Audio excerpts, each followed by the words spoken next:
Olá pessoal, tudo bem? Por aqui Vinícius Ribeiro, advogado e especialista em cidadania italiana, e hoje nós vamos falar um pouquinho sobre fila do consulado. Que brecha é essa? O que seria essa brecha legal? Veja, hoje nós vamos falar um pouquinho das filas do consulado, do Decreto 36 de 2025, que se tornou a Lei 74 de 2025. Primeiro, nós vamos trazer aqui o ponto da reconvocação que o consulado está fazendo para você, que teve suspenso o seu agendamento. Nós vamos falar disso aqui hoje nesse vídeo. E nós vamos falar também sobre o que seria a ação coletiva para você que tinha um agendamento no consulado, e vamos falar sobre a brecha legal para você também que estava na fila do consulado, mas aí já tratando sobre o reconhecimento direto da cidadania italiana. Você que estava na fila do consulado com agendamento marcado, veja, você que tinha um agendamento no consulado entre 31 de março a 30 de abril, esse cenário é seu. Preste muita atenção.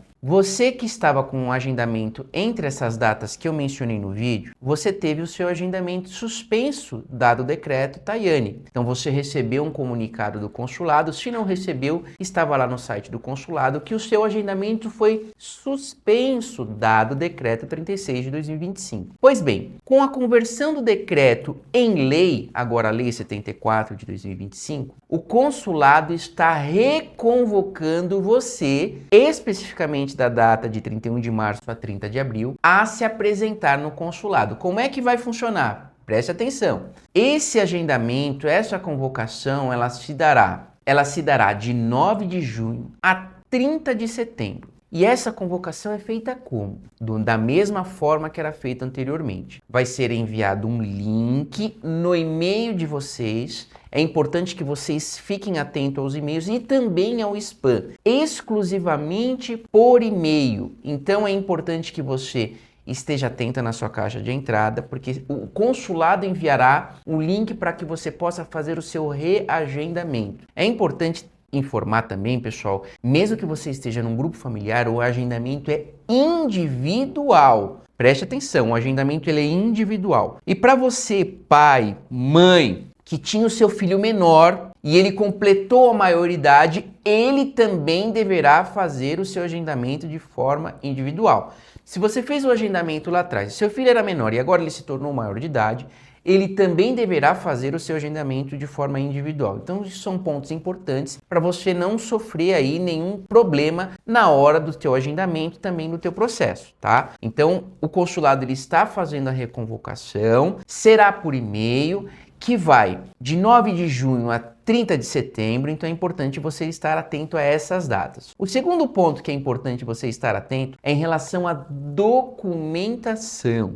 Pessoal, é importante que você esteja com a documentação em ordem, que você esteja com a documentação completa e sem nenhum detalhe. Veja, e se tiver faltando documento? E se tiver um monte de erro? Aí isso pode se tornar um problema de atraso no teu processo ou até do indeferimento por documentação incompleta. Então é importante que você esteja com a sua pasta certinha, com os documentos traduzidos, apostilados, que não esteja faltando absolutamente nada, que os requerimentos estejam em ordem. Então fique atento a isso. Pois bem, falado isso, agora vamos falar um pouquinho sobre a brecha legal, né? É importante a gente trazer esses pontos e aí eu trago esse vídeo para explicar, pessoal, a diferença do que é uma brecha legal, de uma ação no judiciário italiano, para você que estava na fila do consulado e para você que já ouviu falar na ação coletiva. Já estão falando aí da ação coletiva. E o que é a ação coletiva e o que é a ação para quem estava na fila do consulado? Veja bem, se você estava na fila do consulado com o protocolo devidamente ali, você tem a prova desse protocolo, né? Depois de um estudo jurídico profundo, eu, Dr. Sérgio e os outros advogados na Itália, conseguimos visualizar uma brecha na legislação que garante o ingresso de uma ação judicial no Poder Judiciário que visa o seu reconhecimento da cidadania. O que é isso? É um processo judicial que analisará o mérito da sua cidadania com a apresentação dos documentos, com o pagamento de taxa judicial. Ou seja, existe uma brecha legal para você que tem um protocolo, ali no consulado. A ação ela é judicial e vai julgar o mérito do reconhecimento da sua cidadania. Vinícius, mas o que é ação coletiva? Não é a mesma coisa? Não, não é, pessoal. Não é a mesma coisa. Por isso que vocês viram aí que na ação coletiva não tem taxa judicial, não tem apresentação de documentos. Por quê? Porque a ação coletiva, ela visa o quê? Resguardar o seu direito às regras anteriores. Ou seja, se você estava na fila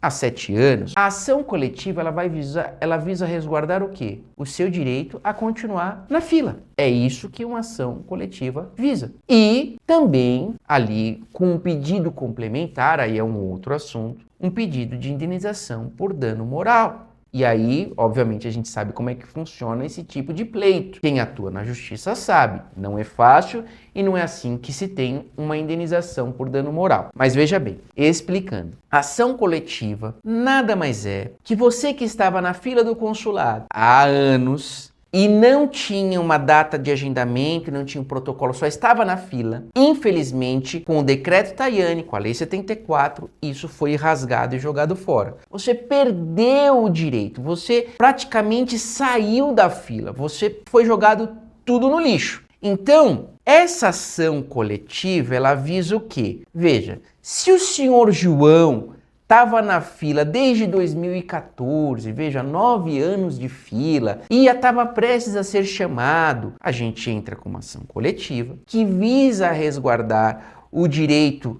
das regras anteriores, que, se for reconhecido pelo judiciário, o consulado será obrigado a te chamar e reconhecer o teu processo. Seu processo vai ser reconhecido pela justiça italiana? Não. Seu processo será reconhecido pelo próprio consulado. O que a ação coletiva visa é como se fosse uma ação de obrigação de fazer. Ou seja, nós ingressamos com uma ação pela coletividade, que essa coletividade tem que ter um interesse comum, ou seja, eles têm que estar no mesmo pleito de pedido, pessoas que estavam na fila e que foram prejudicadas, e essas pessoas ingressam com uma ação coletiva visando resguardar o seu direito às regras anteriores. O que isso significa? Se o Joãozinho, se a Dona Maria, se a Dona Joana estavam na fila, a justiça garante com uma ordem judicial que o consulado mantenham essas pessoas na respectiva fila ou deem andamento aos seus processos. Quem julga, quem analisa é o próprio consulado, é o próprio órgão administrativo. No entanto, em relação a você, que também estava na fila e tem o devido comprovante de protocolo, aí já é uma ação aí que a gente fala da brecha jurídica, aí existe uma ação que não é coletiva, ela é individual ou do grupo familiar, que visa reconhecer o seu direito como cidadão italiano com base legal jurídica. Essa é a diferença. Se você se enquadra nesse caso e quer marcar uma reunião comigo ou com algum advogado aqui do escritório, nos chame que nós entraremos e faremos uma reunião com você que se enquadra nesse caso. Se você se enquadra no caso da ação coletiva, também a gente faz ação coletiva. No entanto, eu informo, ação coletiva não é ação de reconhecimento de cidadania italiana. Não é. Ação coletiva nada mais é para resguardar o seu direito ao que você já tinha. O que você tinha? A fila. Ponto. É isso que vai te resguardar. É importante a gente ser transparente e claro naquilo que a gente transmite aos nossos clientes e aos ítalos descendentes. Tá bom, pessoal? Para não gerar confusão, não gerar dúvida, é complexo, por isso que eu digo, a cidadania italiana mudou. A cidadania é um processo judicial e por isso é importante, além dela ser analisada por advogados, ela deve ser feita do início ao fim por advogados, né? Por essa é a importância. Porque quando a gente solta alguma coisa no ar, é importante a gente explicar e esclarecer o que é A e o que é B. Tá bom, pessoal? Então o vídeo de hoje era esses pontos que eu tinha a esclarecer. E para finalizar, vamos lá. Mais uma vez, eu não posso deixar de falar e sempre vou falar em todos os meus vídeos. Cuidado! Cuidado com golpes, cuidado com promessas falsas, com coisas muito fáceis. O processo não é nada fácil, o processo não é nada rápido. O processo é moroso, é dificultoso, o processo é complexo, mas ele é viável, ele é plausível, tem fundamento jurídico. Por isso é importante que você saiba em quem confiar o teu processo. É isso aí, meu muito obrigado e até o próximo vídeo.